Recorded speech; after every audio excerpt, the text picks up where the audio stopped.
All right. I think we're about to start. Okay. Welcome, everyone, and good afternoon. My name is Amy Senior, and I'm the Business Development Director for Cigniti Technologies. We're so excited that you've taken the time out of your day today to join this important initiative that Cigniti is supporting. It's Women in Tech Roundtable, Reason for Optimism.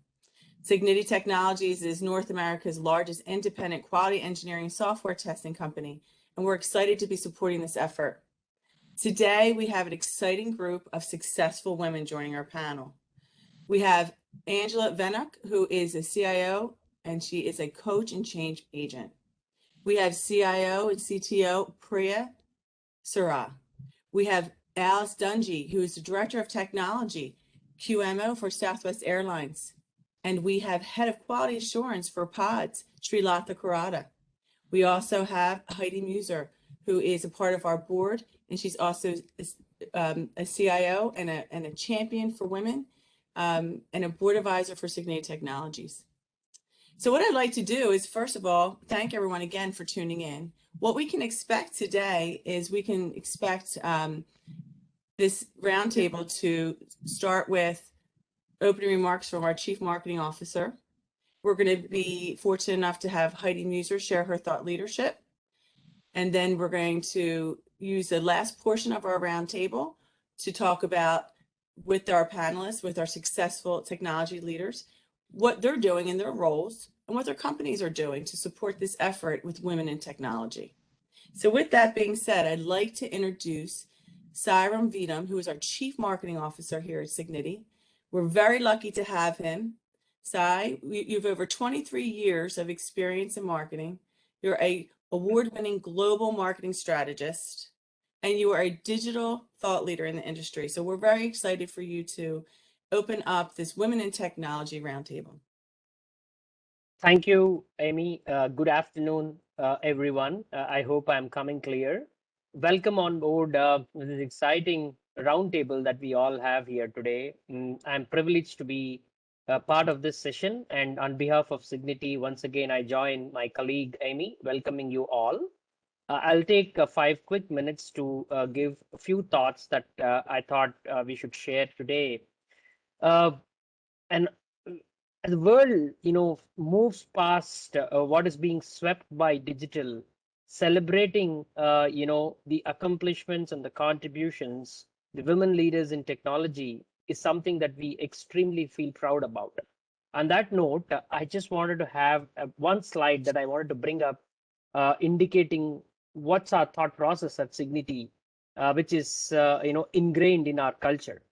So I'd like to bring to your attention, these are the live photographs of 2 of our conference rooms in our global headquarters in Hyderabad in India, aptly named after Grace Hopper and Ada Lovelace. I don't think I can have a better example than showing these 2 today, celebrating the richness, the culture, and the pedigree with which the women leaders have trailblazed technology disruptions. Ada Lovelace, for all practical purposes, an English mathematician, is credited to be the first ever programmer to have ever written an algorithm in a way. She was the first to recognize that machines have applications beyond pure calculations, and she's hence regarded as the first computer programmer. We've named one of our conference rooms in tribute to her, and I don't need to introduce Grace Hopper for this august audience today that we have. She was actually one of the first to devise the theory of machine-independent programming languages, technically what was called the Flowmatic programming language, which extended to become COBOL. So what am I trying to talk here? As a company, we've always put women leaders at the center of a lot of attribution that we've given, and this goes into the DNA of every Cignitan today, celebrating the disruption, the advancements in technology, and the contributions the women workforce have brought in. With that as an opening note, I would like to welcome all of you and have Amy take over, and I'm going to be an exciting audience from here on, just as much as all you are. Having all my ears grounded to hear to all these great leaders today I have. Welcome once again. I hope this is a terrific session that's going to make this particular 1 hour that we have pretty exciting and educative. And at Cigniti, we pride in bringing on sessions like this, many more that we promise. Amy, over to you. Thank you so much, Sai. I appreciate those remarks. What I'd like to do now is introduce Heidi, who's our keynote speaker today. And so Heidi serves on the advisory council of Cigniti Technologies. She's also the chair of the board of directors for Agile Alliance. She's a consummate CXO. Heidi has been a chief product officer, a chief operating officer, a chief risk officer, a chief compliance officer, and most recently, a chief information officer at USAA. She has been at the forefront of championing and mentoring women in leadership and technology through her career and speaks frequently on DE&I, LGBTQ, and tech and women in STEM, most recently at the XP 2020 in Copenhagen. In 2014, she was nominated to the STEM Connectors list of 100 diverse corporate leaders in STEM. Very, very impressive, Heidi. More importantly, Heidi's from Detroit, and she is passionate about her Michigan State Spartans, and she's very excited that spring is only 2 weeks away. I think we're all excited about that. So Heidi, I invite you now to share your thought leadership in this so important topic that we're covering today, and I look forward to hearing what you have to say. So please share with us. Thank you so much, Amy, for that generous introduction. And whenever I speak about women in tech, I usually have with me my nanosecond. This nanosecond was given to me by Grace Hopper in Detroit in the early 1980s. I actually had the opportunity to meet her. She gave me 4 nanoseconds that day. And whenever I speak about women in STEM, I always have one of her nanoseconds in my hand. She's definitely one of my heroes. So thank you for mentioning that. Women in STEM matter more than ever now. Over the next 15 minutes or so, I'm going to talk about 3 things. I'll provide a quick scan of the workforce numbers for women in tech. I'll talk a little bit about the impact of the COVID pandemic on the quit rate for women in tech. And most importantly, we're going to talk about the reason for optimism. Next slide. So let us start by acknowledging that Tuesday, 2 days ago, March 8th, the world celebrated International Women's Day. This year's theme was Break the Bias. So let's all just take a moment and strike the International Women's Day pose for Break the Bias. Thank you. That was very powerful.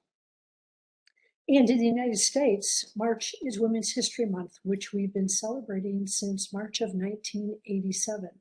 This year, the Smithsonian is actually commemorating Women's History Month by honoring more than 100 women who are changing the future. Last Friday, on March 4th, the Smithsonian unveiled a new historic exhibit. It is called If Then She Can, and it features 120 life-size 3D statues of women who've excelled in the fields of science, technology, engineering, and mathematics, or STEM. Again, let us all strike a pose to break the bias for women in STEM. Okay, now let's get into some data. Okay, I want to extend a very warm thank you to the National Center for Women in Information Technology, NCWIT, and their amazing research staff for providing this data. It's called By the Numbers, and they've been updating this every year for, 20 years now. So a quick scan of the workforce numbers for women in tech tells us that 57% of professional occupations in the United States workforce, they're held by women. Yet, only 25% of the professional computing occupations in the 2020 US workforce were held by women.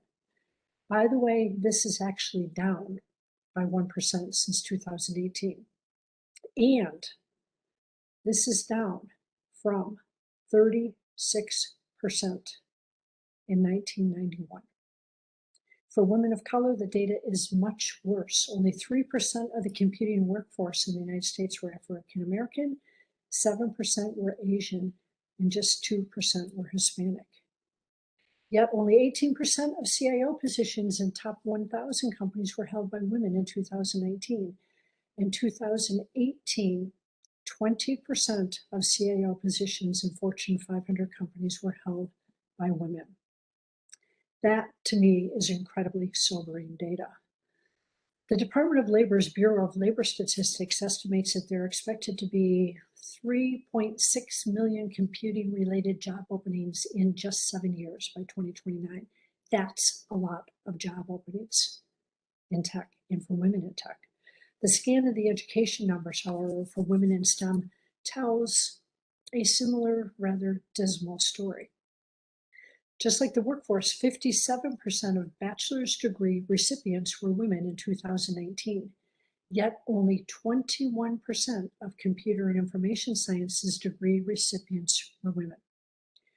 In 1985, that number was 37%. So it's gone down from 30% to 21% since 1985. Yes, 35 years ago, 37% of computer science degrees were awarded to women in the United States. Between 2000 and 2012, there was a 64% decline in the number of first-year undergraduate females interested in majoring in computer science. I was appalled when I learned this fact. When I was a student at Michigan State University in the late 1970s, which is where I learned how to write code, the percentage of women studying computer science engineering was over 32%.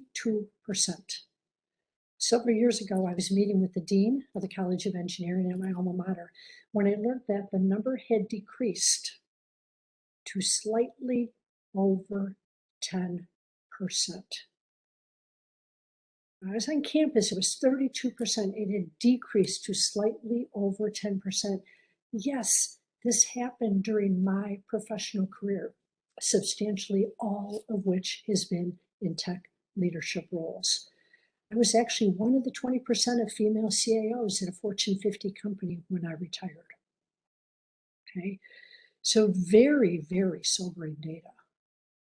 Okay, so let's go to the next slide. Unfortunately, we've been losing the limited diversity that does exist in STEM fields on a global basis.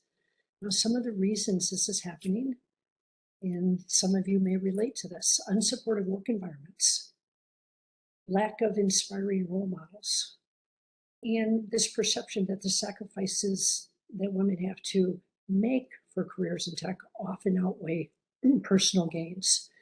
In other words, it's sometimes really hard to enjoy what you do when you can't bring your whole self to work every day. The quit rate for women is twice the quit rate for men.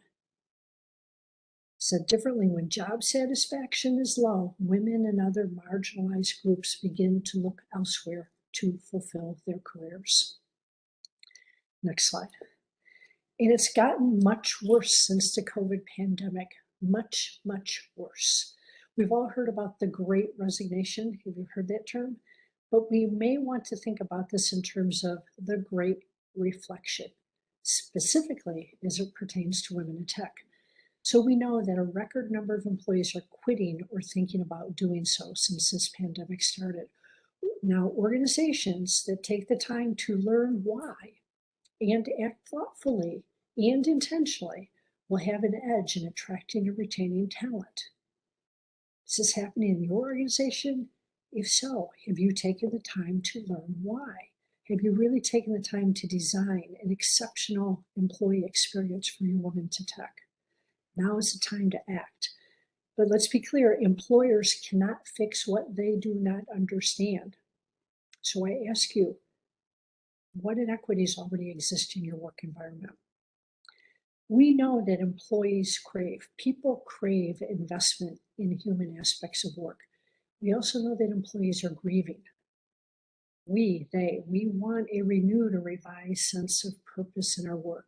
We want social and interpersonal connections with our colleagues, with our managers, with our peers. How are you handling this in the emerging hybrid work environment? We want to feel a sense of shared identity. Yes, pay, benefits, perks, they matter.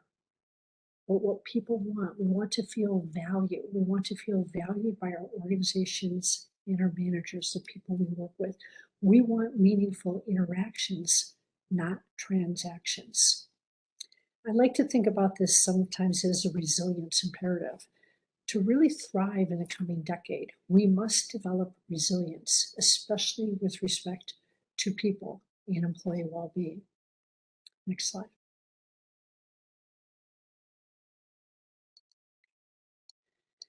So that was then. This is now. Okay, this is the optimism part. Nearly 2 in 3 women who left the workforce during COVID plan to return, and most want to enter STEM. Yes, you heard that correctly, but I'm going to say it again. Nearly 2 in 3 women who left the workforce during COVID plan to return, and they want to enter STEM. What an amazing inflection point for women in tech. In October 2021, CBS News reported that during the Great Resignation, women are changing jobs like never before. Now, as the COVID pandemic has affected individuals all across the country, we know that women were hit especially hard. Yes, COVID has laid bare the inequities that women face in STEM. Mothers have been disproportionately affected by this pandemic, with many forced to quit their jobs, reduce their working hours, to juggle homeschooling, caregiving for children, for parents, for spouses. As a result, they've experienced much higher rates of unemployment than men. But according to a new study from Northwestern Mutual and OnePoll, women are more likely to consider departing from the career to find something they're more passionate about, with 50% of women willing to explore such a move versus only 44% of men. In other words, men are more willing to stay where they are, where women are more likely to, hey, I want to be excited about the work that I'm doing. MetLife conducted a survey in September, just this past September, which showed that 48% of women said their careers had been negatively impacted because of the pandemic. However, and here's the good news, 63% of those who left the workforce during the pandemic said they were ready to return. And here's the great news. 80% of those who are considering returning to work want to do so in STEM. According to Bill Pappas, he's the Executive Vice President and Head of Global Technology and Operations at MetLife, and I'll quote, "We've reached a critical inflection point in the workplace where women are evaluating their careers in a new light. It's more important than ever that organizations, particularly those in STEM, offer the solutions that help women succeed." End quote. Another source, LinkedIn News, they've recently reported that women are moving up. Yes, the pandemic slowed, but did not stop women's rise in leadership roles at work in the United States. The share of women hired into leadership positions in the US is actually up almost 10% since 2015. Now, despite a small dip in 2020, hiring of women into leadership roles, those are roles defined as the director level and higher, they've actually bounced back in 2021, accounting for almost 41% of leadership hires across industries. And this is all happening despite the significant setbacks women have faced during the pandemic. Excellent. So after living through the challenges brought about the pandemic, women are demanding more from their employers. This moment provides us all with an important opening to rethink how policy, both public policy and organizational policy, support women's roles as both financial providers and parents and caregivers. So how can businesses begin to take advantage of this opportunity? How can you offer solutions that help women succeed in their careers in tech? What roles are you playing in ensuring women succeed and really feel supported and inspired about STEM careers? Now, these are the most important recommendations most, M-O-S-T. These were taken from the ACT report. This was actually published by the Catalyze Tech Working Group. If you haven't seen this, it's a must read for everyone that's attending this. And they actually spent a year deeply considering what it will take to transform DE&I outcomes in tech. In the M in most, that stands for we must model and incentivize inclusive leadership everywhere in our organizations. The L, we must operationalize diversity, equity, and inclusion throughout the business, not just IT. Okay, we're talking today about women in STEM, but we really need to operationalize this across businesses. It's really important that we continue to share our DE&I data, our metrics, our goals with each other, with your colleagues, with your peers. What is the data telling us? What's working, what's not, what's really making a difference? And then this is going to take a little bit more work with the T. We must transform and identify pathways into tech for underrepresented talent. Yes, it means we need to bring equity to these opportunities. Okay? So the bottom line, for leaders, we can lurch from this health crisis, the COVID pandemic, to a talent crisis. People are leaving in droves, a great resignation. Okay, or we can take preventive measures and show that we value our people. Now the choice is ours. The choice is ours. And as Brene Brown has taught us over the years, courageous leaders always have a choice. Choice is ours, and the time is now. Okay. So to respond to this DE&I opportunity in the tech community, each of us will have to meet people where they are, listen to understand, act with courage, humility, curiosity, and compassion, and help break the bias by actively calling out gender bias, discrimination, and stereotyping every time we see it. Working together, we can change what is possible. Now, this is something, the last slide here, that Lucy Saunders, she's a CEO and co-founder of NCWIT. She taught me this many years ago. Inclusion changes what's possible. Individuals from diverse backgrounds must be able to access leadership, creative, and technical roles and meaningfully create and contribute to innovation. Then and only then will the technical products and services of the future be representative of the populations they serve.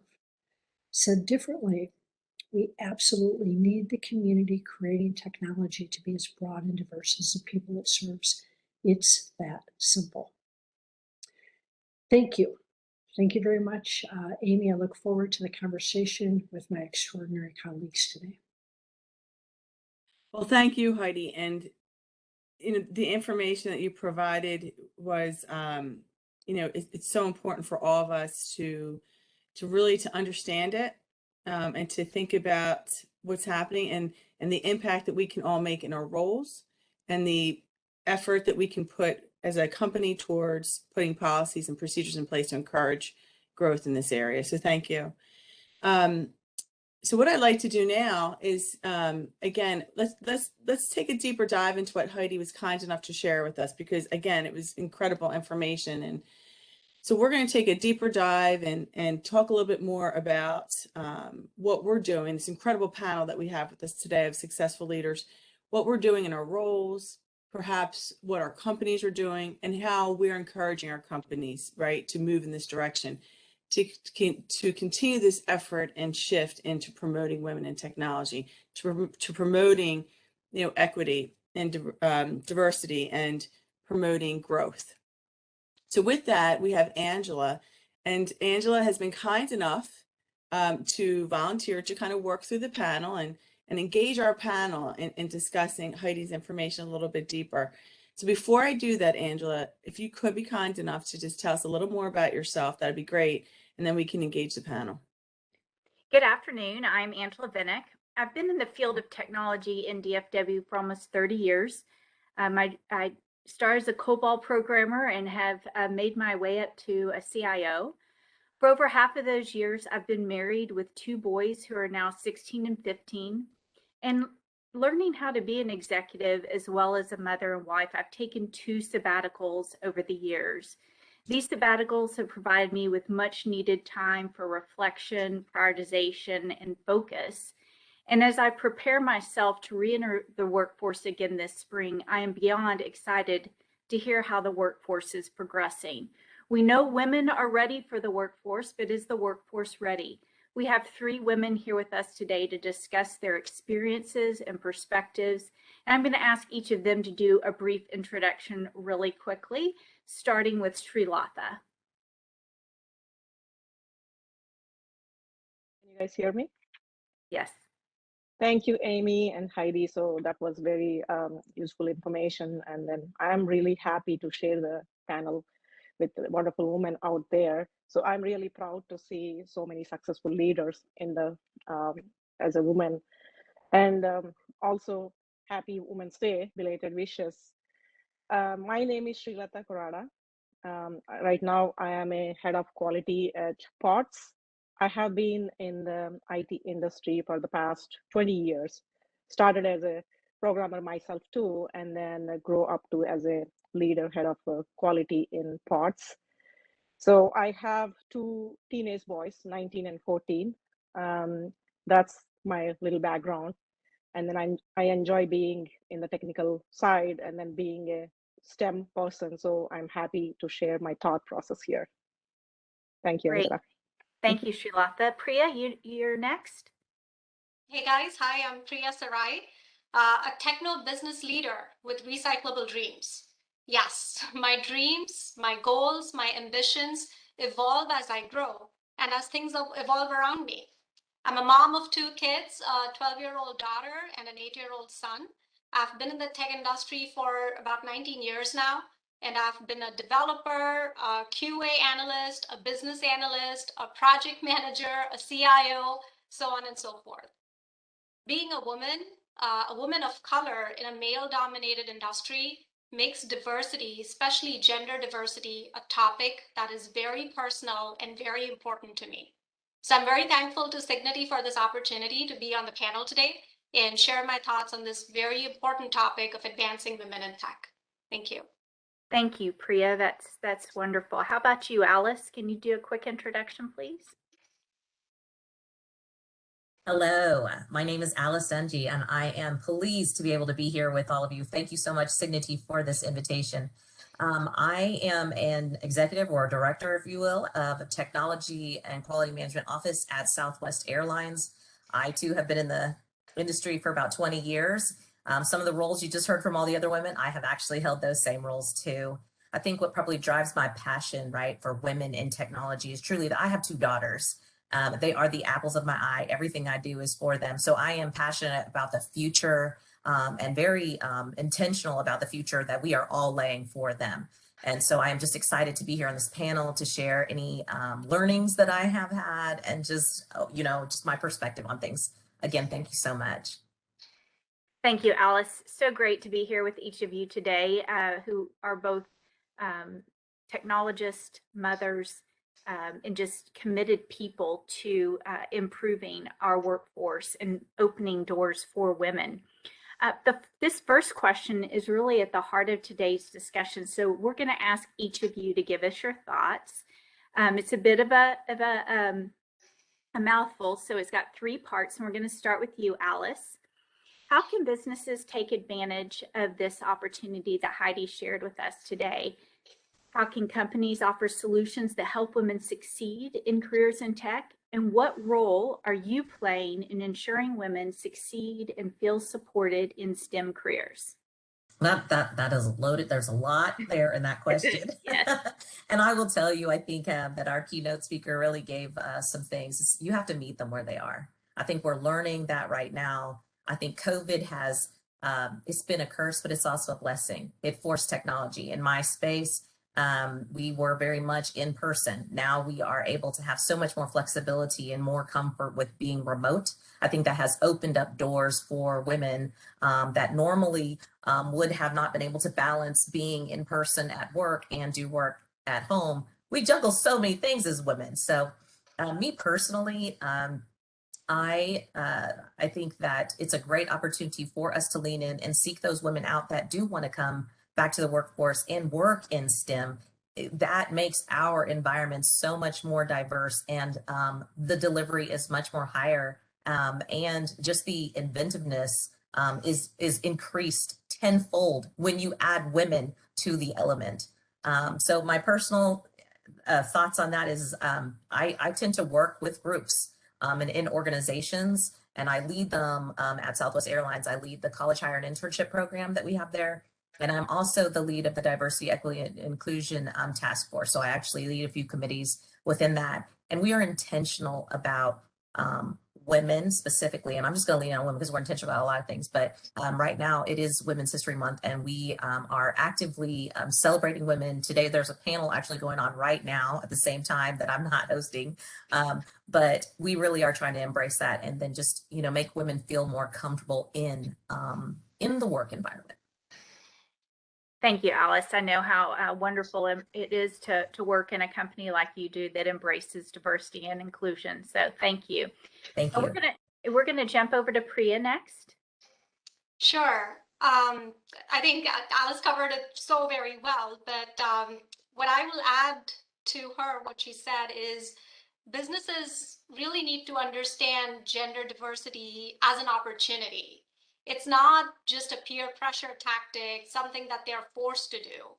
I always use this example with one of our leading tech firms, Apple. I'm a huge Apple fan. Most of the devices in my house are Apple devices, but even they messed up their health app with the lack of diversity on their team. Health application, if you guys don't know, which is available on your Apple iPhones, it was released back in 2014 with their iOS 8 version, and it had some incredible features to track your biometrics and more, but they missed one of the key health measures that 50% of their user base used, which was menstrual cycle tracking. They missed an opportunity with their women users by not adding cycle tracking feature on their health app. That is critical to women's health. They did eventually correct the error, but it took them over a year after the initial app release to bring it in. There is like real tangible business losses, market losses, user base losses when you don't have diversity on your team. You lose credible perspectives in your products that you create. On my teams, the way I correct for this is I ensure that I look for diversity in the product teams that I create to ensure that we're covering for all angles. When I hire new staff, I push for intentional mix of resumes. If I don't have enough women candidates in the mix, I reject the pile and push the recruiting team to provide more diversity in the candidates. Outside of work, I'm also facilitating Women's Circle meetings, which happens every month with my school alumni, where we have a diverse blend of women, some starting early in their career, some that have taken a break to focus their times on family, and now are wanting to step back to get actually paid for work this time. And some that are in the later stages of their career and are more in consulting and board advisory roles. Bringing this diverse slate of like-minded women together helps support personal goals of each one of them. We offer our experiences and our network to help them advance in their goals. And it provides like the strong knit, trusted group of women that can come together and share their thoughts without being judged. Thank you, Priya. I've been loving lately how many clothing retailers are showing women of all different body types, different, I saw a woman in a wheelchair on the front cover the other day of a magazine, clothing magazine. And you know that comes from diverse thought leadership in the marketing team. So thank you for those thoughts. Srilatha, over to you.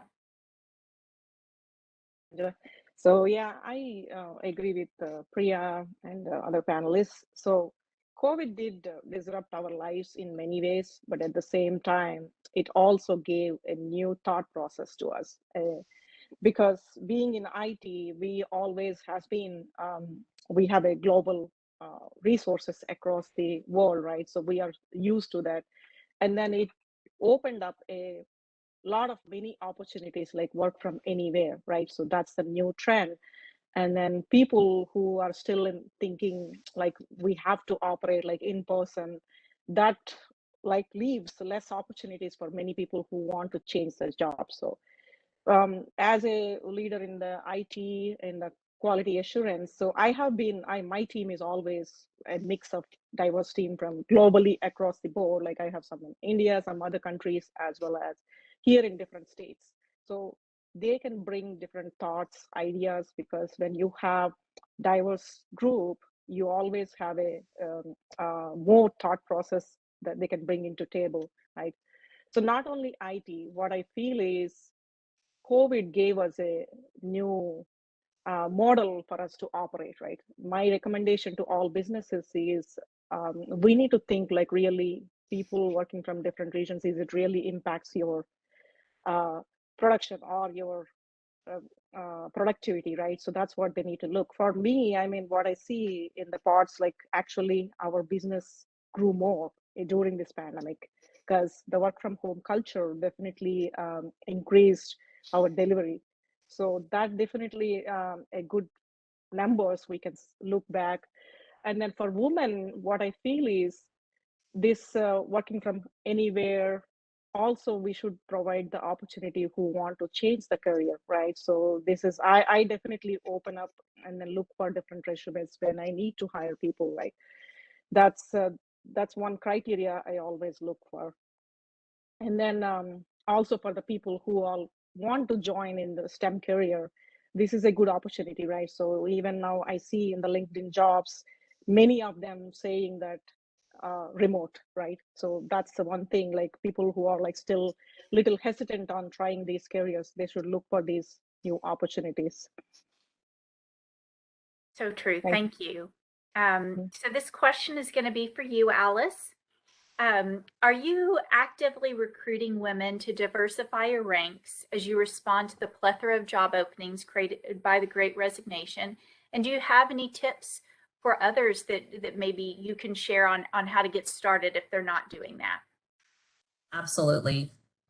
Definitely, I am personally actively recruiting women to, and I think the key word in what your question was is the ranks, because we are climbing. It's one thing when we have a lot of women at the more lower analyst level, but a friend of mine once said, hey, you shouldn't be lonely at the table, bring your friends with you, right? So sometimes you have to make sure that you look to your left, your right. Hopefully you see somebody, you know, who kind of looks like you. And the more that happens, the better it is. So I truly believe and I lean into that. The way that I do that is through mentoring and coaching. It is with even talking to other people who are mentoring and coaching other people. So as a leader, I reach out to other leaders and we talk about other folks and have dialogue about them. And some of those conversations truly are intentional and about women. And while a woman might not be ready for that next role, sometimes it's more about what do I need to do to make sure that she is ready? It's about preparation, because I love to coach. And I think that it's good that we build coaching around them, even when they don't even know that we're doing it. And so just know that, sisters on this call, sometimes you have people who are out there watching over you and trying to help you move along through this process. At Southwest Airlines, I will say this, we have been pretty good about having women leadership. My CIO, Kathleen Merrill, she is a woman and she has risen amongst the ranks. Our CFO is also a woman, Tammy Romo. And so there is a pretty good women's leadership, which makes Southwest, I think, very attractive to women to come and work here. At least that's what I usually hear from like my college hire and internship program folks, is they see that as a place where I can go into this company and work in technology and be successful in this space. And so in order for that to happen, it takes us as women to keep going with it and keep pushing it and maintaining that and cultivating it. I think you hit on such a key point there, that we have to help each other, right? We need to be each other's biggest advocates and supporters to give each other confidence, and so that you have someone to the left and to the right. So wonderful perspective. Thank you, Alice. This next question is for you, Priya. Is your company investing in dedicated trainings that would help women's career progressions? So yeah, I mean, the short answer is yes. In my last company, we did not have a standard set of trainings per se for women in technology. But the way I handled it is in my one-on-ones with my team members, I did ask questions to bring out any hidden inhibitions that they may have that is kind of hindering or stopping their career growth. As an example, one person comes to mind. She was one of my team members, was new to the IT team, was new to the IT career in general, and had joined our team on the help desk side just about a year ago. And all the other team members were mostly men, I would say, and had some sort of an IT education or certification to kind of support what they were doing. She was very good at what she did. She had learned a ton on her job in just 1 year. But just due to the lack of formal education, I just noticed a lot of hesitation in her about her technical skills. So the way I brought her up was I offered to support her, sponsor her CompTIA certification, along with project management training to groom her for the support lead role. Not just the sponsorship, but offering her a career path with insight into what type of part-time formal trainings will help her achieve her next goal in her career was very helpful to her. With larger companies, we should take more initiatives in doing something similar in providing career counseling sessions as an example, wherein we again take that intentional step in providing a platform where women in tech can come and seek guidance to advance their career aspirations. So true. I watched as we struggled with COVID as a retailer, that we cut training out of our budgets. It was just one of the things that we had to do. It's time to put it back, right? It's so important to make sure that we have the budget to develop our folks. Yeah. Alice, back to you on this question. Are you developing and promoting new programs to assist with daycare and other health concerns at your company?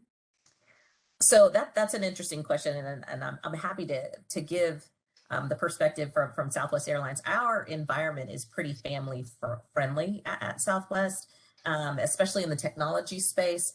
I won't say in all the areas because like you're not going to see our kids out there at the gate, with their parents and things like that. But in technology where I work, we do tend to have a pretty playful environment to the point where both my girls, I've been at Southwest for 8 years. They kind of grew up coming to work with me here and there because the environment allowed that they could come and sit in my office and just kind of watch me work. They even sat in on some meetings. That is not frowned upon at Southwest, actually is kind of embraced in our space, even to the point where during the holidays, we already anticipate that we're going to have some kids around. And so we started planning events around that because we knew the kids would be there in the environment. Now, I will tell you, it's not that you can just allow your kids to run amok, right? But you do need to know where your kids are, and your kids are usually around you. But it is a very family-friendly environment. And so I would say that this new work from home model allows us to kind of still work from home. So even when I'm online and we see kids, we're always like, oh, tell them hi, because it's still kind of warm and inviting in that friendly type of environment at Southwest. That is wonderful. Srilata, this question is for you. How are you and your company responding to the demands for more diversity, equity, and inclusion in leadership?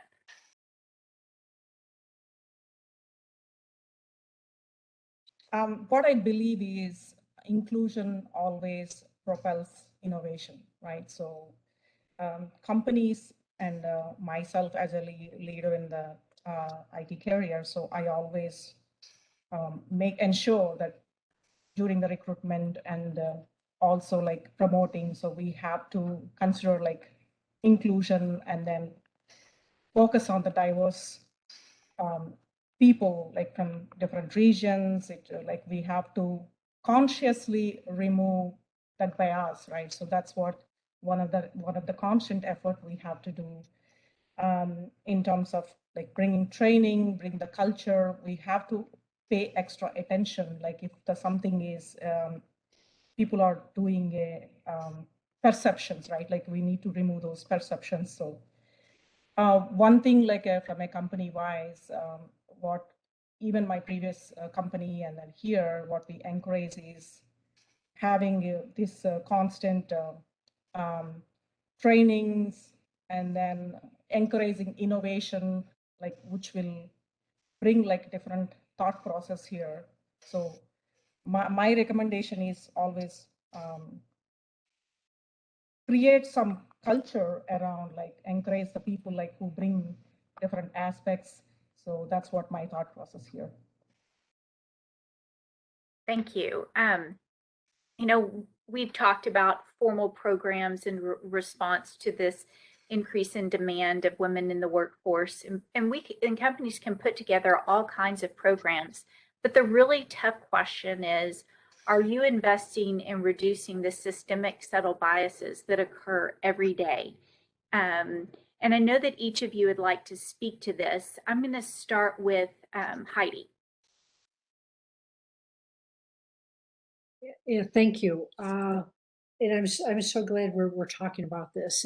If I could only invest in one thing, if I could only do one thing in any organization, it would be to begin educating people about unconscious bias.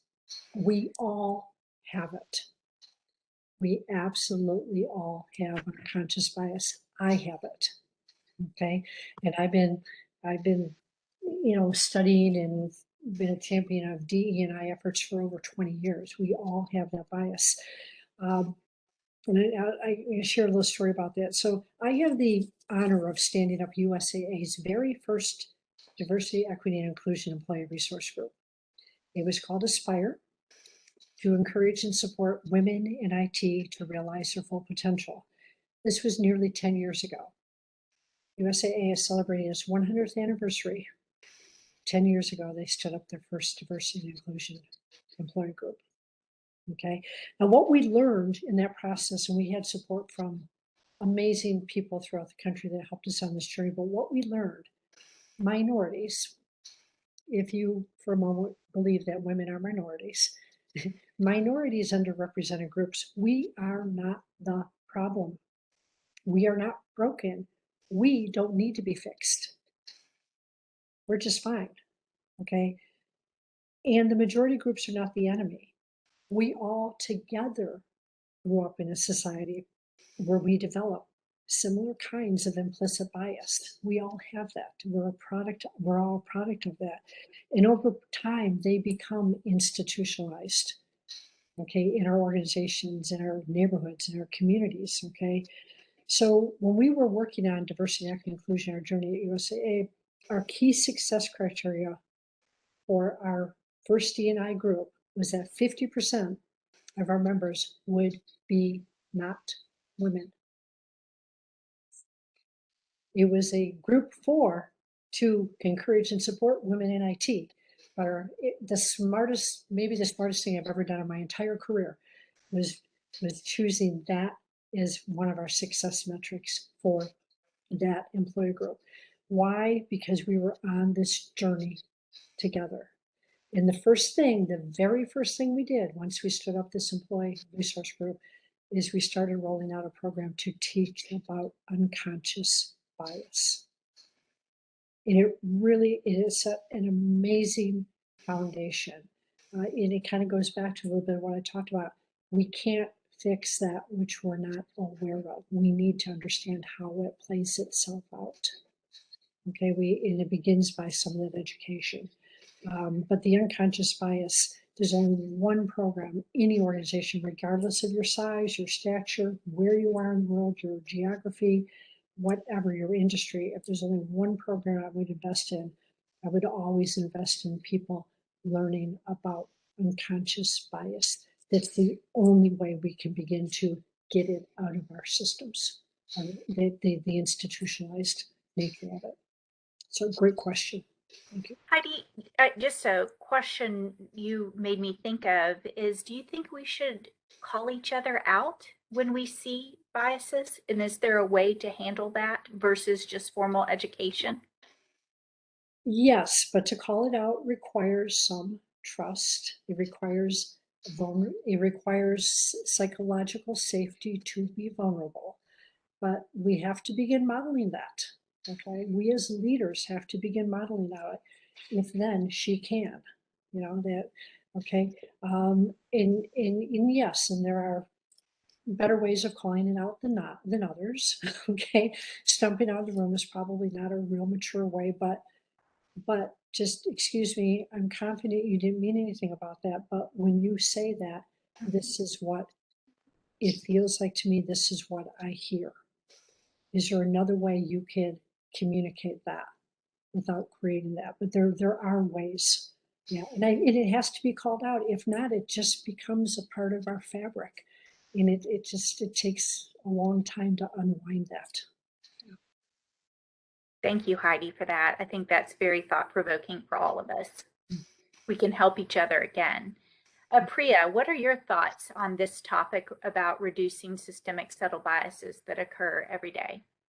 Yeah, thanks, Angela. I want to quickly respond to what Heidi just said too. I remember that campaign. I think it was by Stay Free a few years ago, where they said "throw like a girl" or "like a girl" was the campaign, which was just such a good example of bias. As I was thinking and reeling on that ad as you were talking, Heidi, because that was like a very biased thing to say, where people don't really intentionally mean anything when they say you are throwing like a girl or you're running like a girl.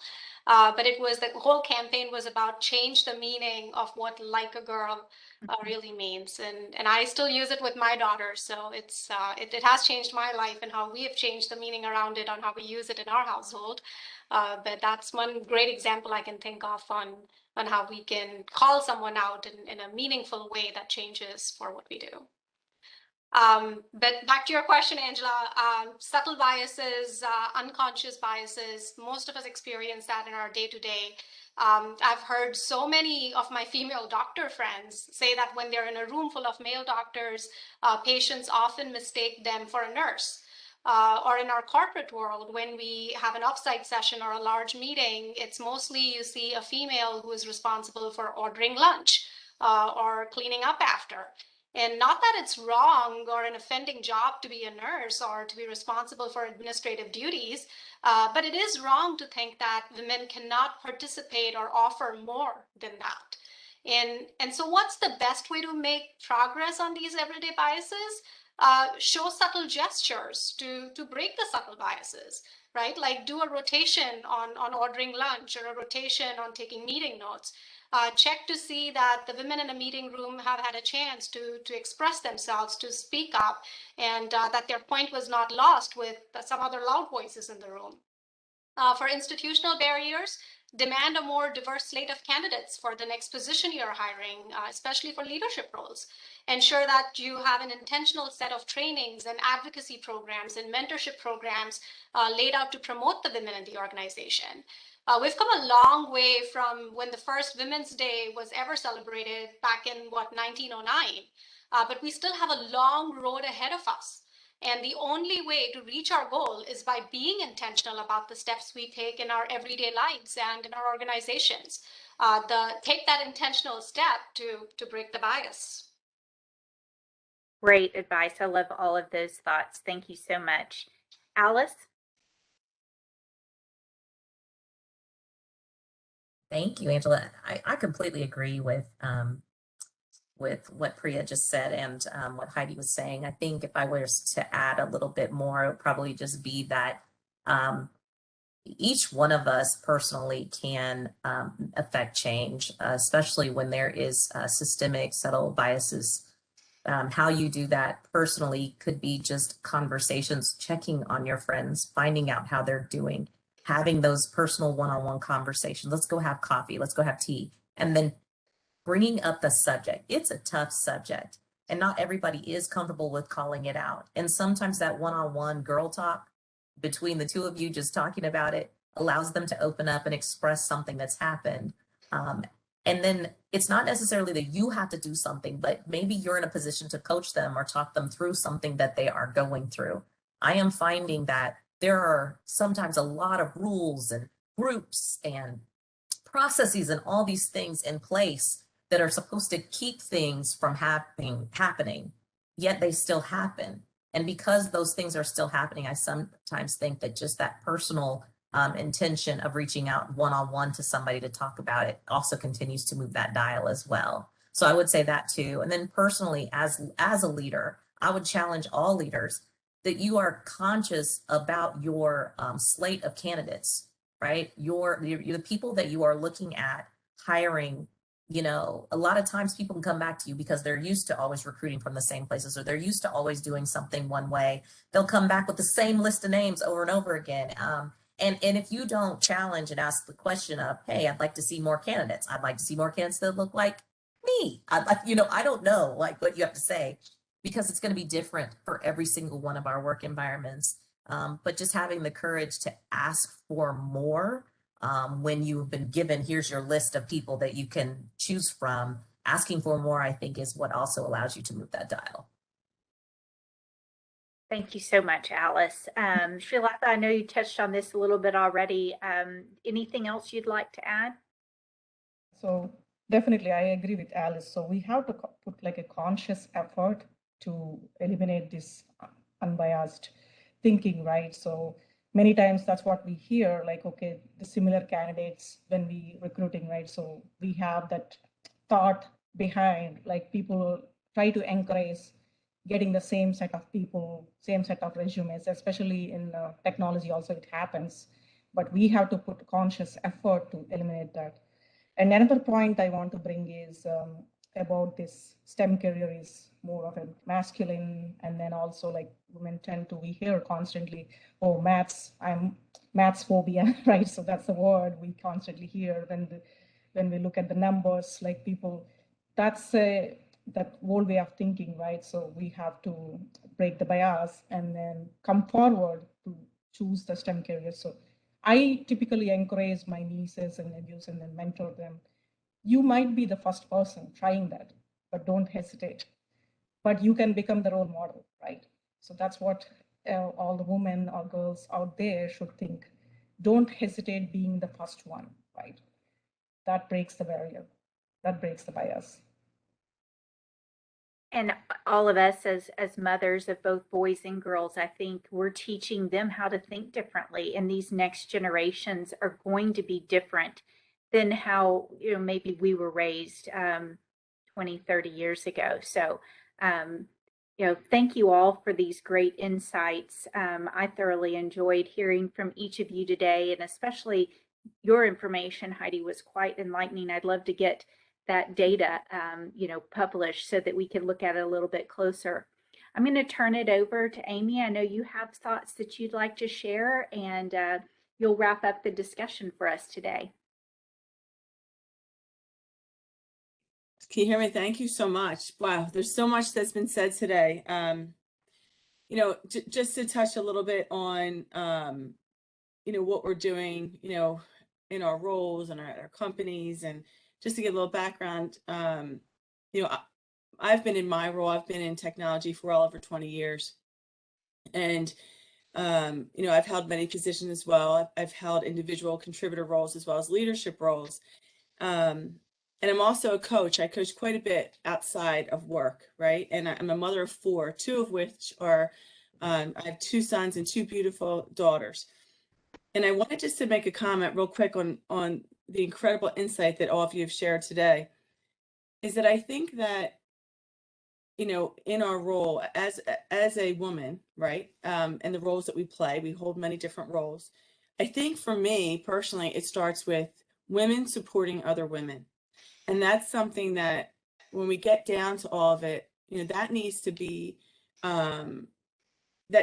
very prevalent in our workplace. It needs to be in our households. So what I try to do with my daughters is teach them that the greatest inner strength that a woman could have is to be happy and acknowledge and support other women and their successes, and also to be good to themselves and to recognize where their strengths are, where they've had achievements, and also where there's room for growth, right? And I think that that is something that that I've personally have contributed to my household with, and I apply that into the positions that I hold outside of my work, and they are like with coaching and mentoring. But when we get to the workplace, I think you know, many of you made comments how it's tough. It's tough calling it out. It's also tough, in my opinion, for women to be able to, I call it the balance, right? Where we can be successful in our roles, acknowledge where there's bias, and then feel comfortable educating, sharing, and promoting a different outcome, right? And so I think that as we end, this whole incredible roundtable, which I'm telling you, this is time well spent. So thank you for letting me be a part of this, and thank you to Cigniti for letting me lead this effort. I think that having this roundtable specifically for Cigniti, this is such a great step for Cigniti, and there's many things that they do as a company, both here in the U.S. as well as globally. But this is an excellent example of, just pointing out, what has been occurring. And so I'm just excited to be a part of it. But I think as a whole, I think that there's a lot of room, right, for all of us to continue to promote, to continue to lean in, to continue to educate our coworkers. Again, most of my coworkers are male, so I think that many of them are open and they recognize. And so I look forward to all of us continuing to be leaders in our field and contributing to a better workforce and a better opportunity for women in tech. So I kind of want to close that up here. I want to say that thank you so much for all of your inspiration, for all of your inputs. And I'm going to close this out by offering Sai some closing remarks. His marketing team has led this effort. And so I want to kind of acknowledge the Cigniti marketing team. And I've told them through this process how proud I am of them to bring this to the forefront. And so with that, I'm going to have Sai close this out. Sai? Thank you very much, Amy. First and foremost, thanks for acknowledging all the work the teams have been doing. But I have only one word to talk about representing all our global leadership from Cigniti. This has been truly inspirational. The way you led the session and the moderation and the keynote and some insightful comments from all the panelists today made this really awesome. It's about 1:30 close to in India, where I'm sitting, but I'm just so excited. On behalf of everyone at Cigniti, once again, belated Happy Women's Day, and this is absolutely outstanding, and we commit to break the bias. We have training programs in our organization to manage the unconscious bias that was spoken about.